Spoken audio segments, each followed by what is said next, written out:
Olá, este é o curso de Teologia Básica do Prime Teologia. Vamos abordar hoje a questão da antropologia ou o estudo a respeito do ser humano. Primeiramente, vamos fazer um esclarecimento. A palavra antropos, que deu origem ao termo antropologia, ela não está falando do homem necessariamente do sexo masculino, mas do homem como ser humano, ou seja, as mulheres não estão excluídas de todo esse processo, essa construção teológica, quando se fala a respeito do homem, mas o termo humano, ser humano, humanidade, pessoas é intercambiável com homem. Então, é importante entender que quando falamos em homem, estamos falando do ser humano, independentemente se é homem ou mulher. Primeiramente, a teologia vai levantar alguns questionamentos. Por que o homem foi criado? Deus não precisava ter criado o ser humano para continuar sendo Deus, porque o Criador está além da sua criação, ele já existia antes da criação. Mas é importante que ele decidiu, ele escolheu criar o homem com um objetivo, que é para a sua própria glória. Deus deixa isso claro em algumas passagens da Bíblia, como Isaías 43. Paulo nos ensina lá em 1 Coríntios a fazer tudo para a glória de Deus. Ou seja, quando o ser humano foi criado, havia um propósito divino. E este propósito era que o seu nome fosse glorificado através da criação.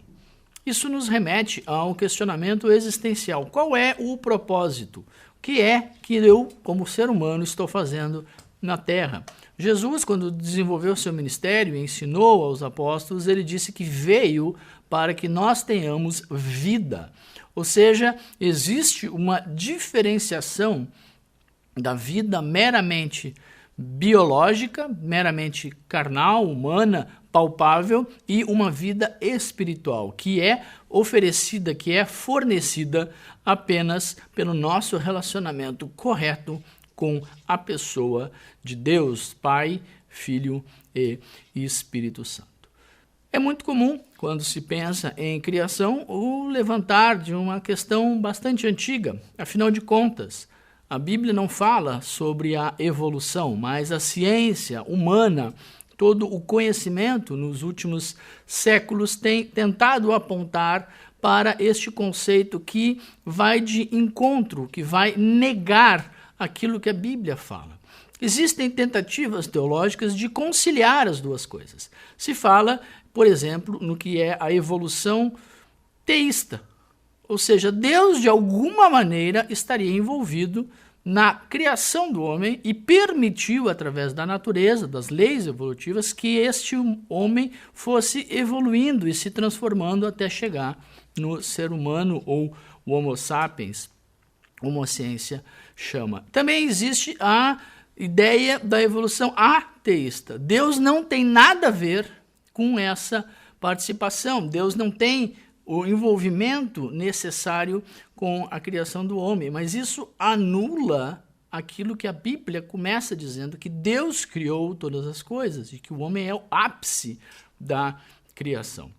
Quando nós pensamos em antropologia bíblica, falar a respeito do homem, de acordo com a luz que as Escrituras nos remetem, não é possível abrir mão da ideia de que o homem foi criado por Deus, à sua imagem, a partir do pó, feito para glorificar a Deus, e recebeu sobre si o Espírito, que lhe deu vida, e a partir daí ele começa o seu relacionamento com Deus. Há uma tentativa de pessoas tentarem atribuir a ideia da evolução com um conjunto de percepções, por exemplo, de que o universo foi criado a partir do Big Bang, ou seja, não se questiona apenas a participação de Deus na criação do homem, mas de tudo que existe. Isso, novamente, é uma tentativa de tirar Deus da história, de tentar aniquilar toda a revelação bíblica a respeito do que é o ser humano e de por que ele foi criado. Nós partimos do princípio de que nada disso é necessário na teologia, mas abordamos esta questão, porque é algo que é comumente debatido na nossa sociedade. Esse problema da evolução vai nos remeter a uma série de perguntas que não podem ser respondidas pela teologia. A gente fala sobre as mutações, sobre a seleção natural e sobre uma infinitude de pequenas mudanças que foram acontecendo. Nós deixamos isso de lado e partimos do princípio bíblico, de que a criação do homem é obra de Deus. Ela foi pensada, ela foi planejada, ela ocorreu num determinado momento do tempo e do espaço. E de que o homem recebeu a condição de se relacionar com Deus, porque tem em si um elemento imortal, que é o Espírito. Ele recebeu essa condição ao Deus soprar sobre Adão o seu Espírito.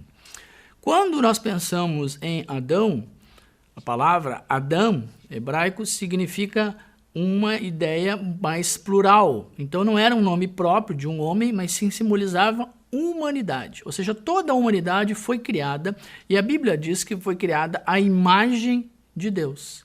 Este é um conceito fundamental na antropologia bíblica, porque isso revela que o homem tinha características que se aproximavam da pessoa de Deus e eram distintas dos demais elementos da criação, ou seja, os minerais, os vegetais, os animais são diferentes do homem.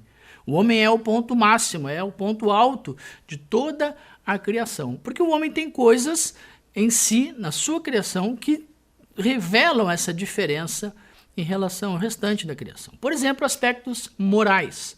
O ser humano é responsável pelas suas atitudes. Ele toma decisões e precisa arcar com as consequências delas. Isso já não é verdade, por exemplo, para os animais que vivem na base de um instinto e não têm a sensação, o entendimento do que é certo ou do que é errado. Também não têm o entendimento do que é justo ou o que é injusto, do que é moral ou do que é amoral. Mas o ser humano em si é levado a entender que pode viver de acordo com uma perspectiva humana em harmonia com o que Deus quer.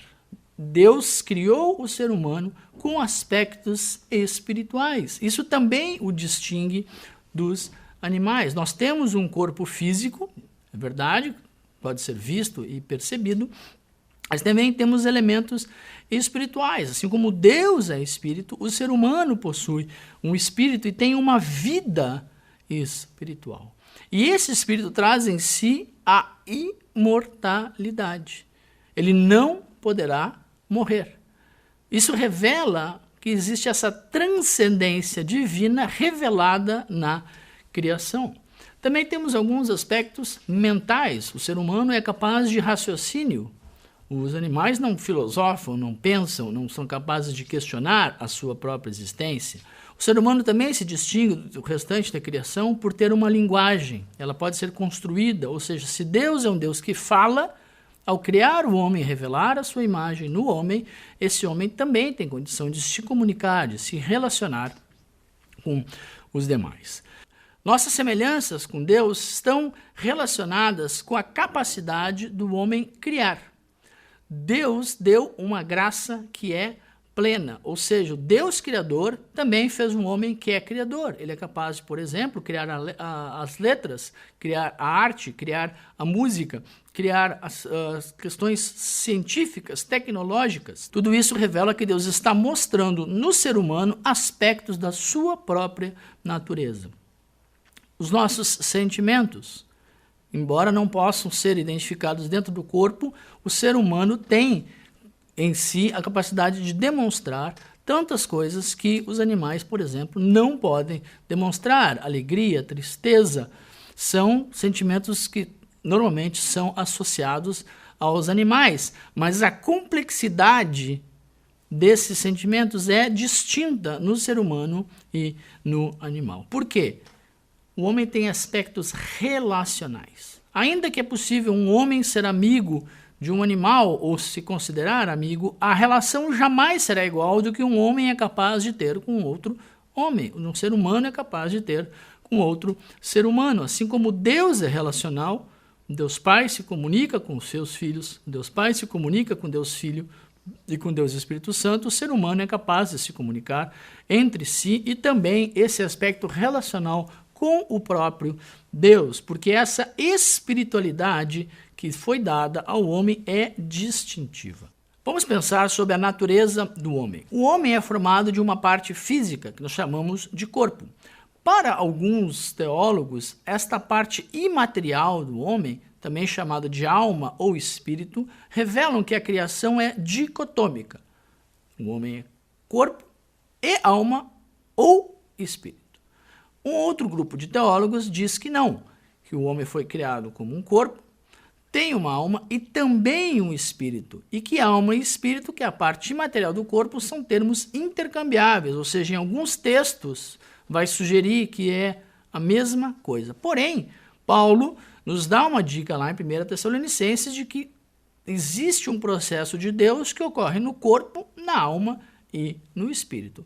O mesmo Paulo, em outros textos, vai usar o termo alma e o termo espírito de maneiras equivalentes, ou seja, é uma questão complexa que é necessário se doar para o estudo específico de alguns textos. Mas o mais importante é qual é a participação dessa parte incorpórea na sua relação com Deus. A alma pode pecar ou a alma não pode pecar? O corpo já traz em si, desde Adão, a semente do pecado. Mas a questão teológica que traz o levantamento desta questão de maneira mais aprofundada tem a ver com a escolha do pecado. Os tricotomistas vão dizer que o espírito pertence a Deus, veio de Deus, foi recebido de Deus e volta para Deus. E o que vai ser julgado é somente a sua alma. Dependendo da denominação que você participa ou da igreja onde você congrega, existem uma série de ensinos a respeito disso. O nosso objetivo aqui não é encerrar a questão, mas sugerir que você aprofunde os seus estudos usando a sua Bíblia. Quando nós pensamos na condição original do homem, precisamos entender que ele não foi criado pecador. Ele tinha uma natureza moral santificada. O homem, originalmente, era totalmente separado para viver para Deus. Porém, algo o separou. E a gente chama isso de a queda. O momento em que o homem decidiu sair da comunhão plena que desfrutava com Deus. Para muitos, toda a narrativa de Gênesis é apenas uma lenda, é apenas uma metáfora, é apenas uma história que visa contar um fundo moral.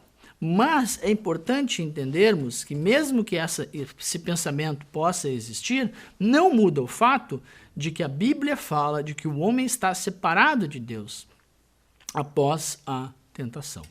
Quem foi tentado?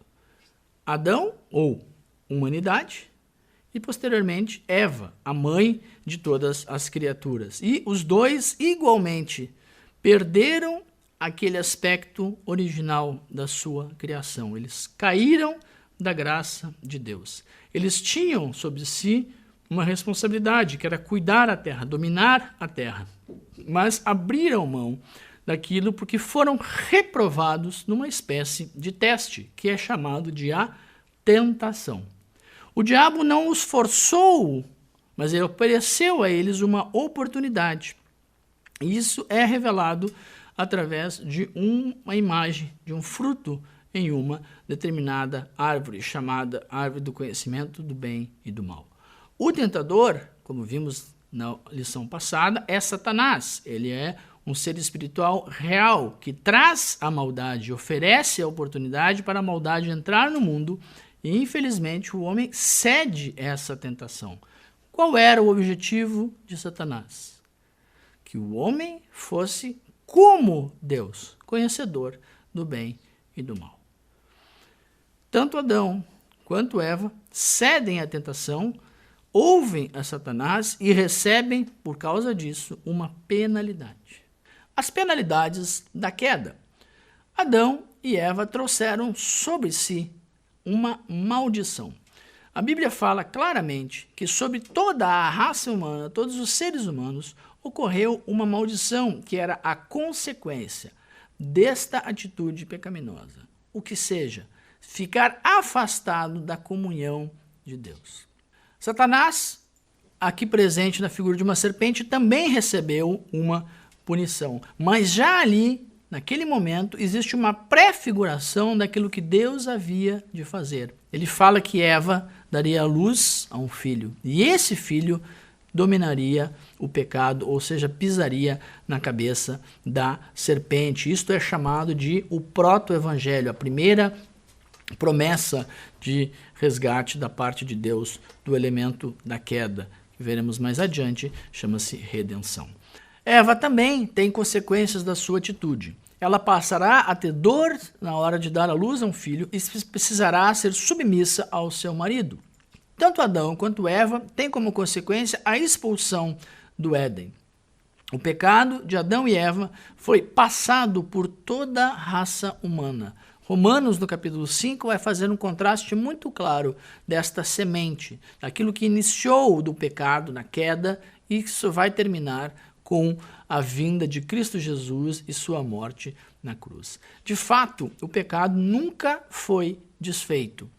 O ser humano, salvo, ainda continua pecando. A diferença é que ele não vive em pecado. Quando pensamos sobre o propósito de Deus a respeito do ser humano caído, do ser humano fora deste propósito original, é interessante lembrarmos que está na natureza de Deus esta proximidade, essa busca do ser humano. Desde o primeiro momento, Deus pergunta para o homem onde ele está, ele tenta atrair o homem para si. E, ao longo da revelação bíblica, veremos que Deus vai propondo uma série de alianças com este ser humano. Por que isso? Porque está no caráter de Deus honrar as suas promessas. Ele tinha um plano, um propósito que antecedia tudo isso que aconteceu. E ele vai trazer elementos humanos no seu relacionamento com o homem para atraí-los de volta a uma vida de obediência. Por exemplo, quando ele traz o dilúvio sobre a terra, no final ele propõe uma aliança marcando o céu com um sinal que nós chamamos de o arco-íris. Quando lemos lá os livros de Moisés a respeito da lei, Deus propõe uma aliança com seu povo baseado na obediência às leis, ou seja, este acordo divino proposto vez após vez com outros nomes sempre vai remeter a esta aliança. E a aliança tem a ver com uma tentativa humana de voltar a este relacionamento com Deus.